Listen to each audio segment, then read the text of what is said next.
नमस्कार, मैं प्रियंका और आप देख रहे हैं सबले बढ़िया। आइए नजर डालते हैं आज की मुख्य खबर पर। पशुओं से फसलों को बचाने के लिए एक बार फिर इस साल आयोजित की जाएगी रोका छेका की प्रथा। मुख्यमंत्री भूपेश बघेल के निर्देश पर छत्तीसगढ़ के गांव में आगामी फसलों की बुआई से पहले खुले में चराई करने वाले पशुओं से फसलों को बचाने के लिए एक बार फिर इस साल भी रोका छेका कार्यक्रम का आयोजन किया जाएगा। छत्तीसगढ़ की रोका छेका प्रथा के अनुरूप किसानों को अपने पशुओं के प्रबंधन और रखरखाव की उचित व्यवस्था करने के साथ साथ उन्हें घर में बांधकर रखने के लिए प्रोत्साहित किया जाएगा। मुख्यमंत्री भूपेश बघेल की इस पहल पर गांव में रोका छेका प्रथा को एक बार फिर से पुनर्जीवित किया गया है।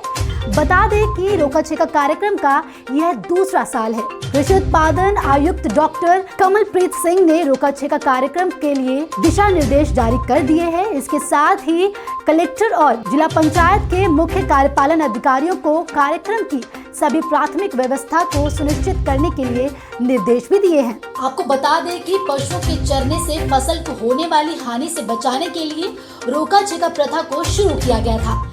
इस प्रथा में खुले में चराई कर रहे पशुओं पर नियंत्रण लगाया जाता है और पशुओं को बांधकर रखने के साथ साथ चरवाह की व्यवस्था भी की जाती है और इस प्रथा से फसल बुआई को बढ़ावा दिया जाता है।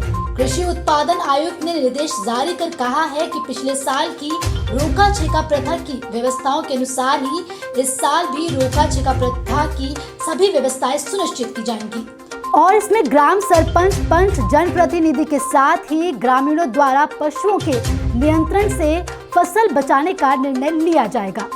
कलेक्टरों और मुख्य कार्यपालन अधिकारियों को गौठान में पर्याप्त चारा पैरा की व्यवस्था करने के साथ ही 30 जुलाई से पहले चारागढ़ की स्थापना करने के लिए निर्देश दिए गए हैं।